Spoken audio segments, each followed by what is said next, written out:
What if the king of pop never left? What if June the 25th, 2009, never happened? Imagine this. It's 2026. The world feels louder, faster, divided, and suddenly, a stadium goes dark. A single spotlight turns on, and there he is, Michael Jackson.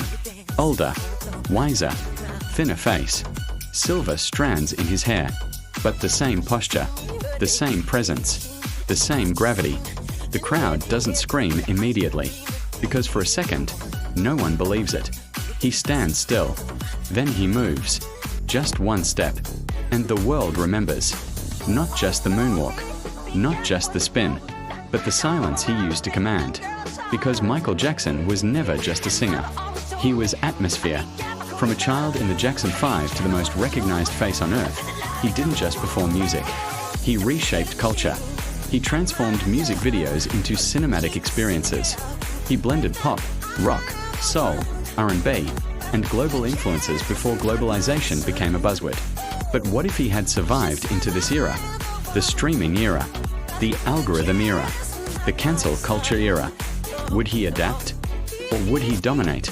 Imagine Michael collaborating with today's artists, not as a nostalgia act, but as a visionary. Picture him experimenting with AI visuals, holographic stage design, immersive performances, not chasing trends, creating them. Michael always moved ahead of his time. When others released songs, he released events. When others filmed music videos, he directed short films. He didn't follow pop culture. Pop culture followed him. Now imagine him watching today's world. Social media outrage cycles, instant fame, disposable artists. Would he retreat?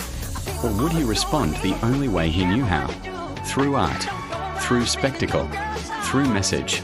Remember, Michael wasn't just about dance. He spoke about unity, about healing the world, about protecting children, about looking at the man in the mirror. In today's fractured world, imagine him stepping onto a global stage and performing not just entertainment, but reminder. Imagine a concert where he doesn't preach, he performs. And through movement, lighting, silence, and symbolism, he says everything. No interviews, no explanations, just impact. Because Michael understood something rare. Mystery is power. In a world where everyone overshares, he would be the last global icon who still felt larger than life. But here's the deeper question. Would the world treat him the same? Michael Jackson lived under relentless scrutiny, accusations, media pressure, public trials, relentless headlines. If he survived into the modern digital age, would social media amplify the noise? Or would truth travel faster than rumor? In 2026, information moves instantly, but so does judgment. Would he be cancelled or redeemed? Would he be studied or misunderstood? Maybe the biggest difference isn't what he would do, but how we would see him. Because when legends die, they become safe, frozen, immortal. But when they live, they evolve, they challenge, they risk.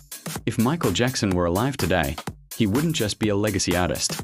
He would be a cultural earthquake, a bridge between generations, a reminder that artistry once required patience, that performance once required rehearsal, that superstardom once required silence. Now imagine the ultimate moment, a global charity broadcast, billions watching. Michael steps forward, older now, less explosive, more composed.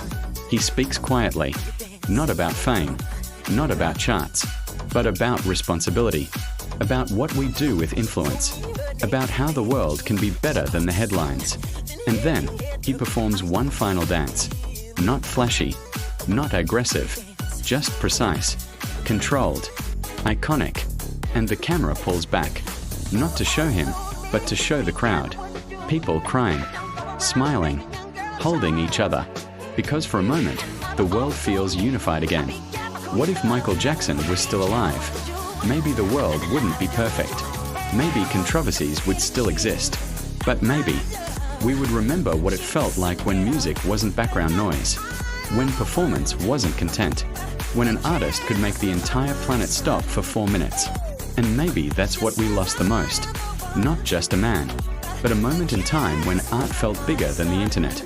So ask yourself, if you walked onto a stage tomorrow, would we recognize greatness? Or would we scroll past it?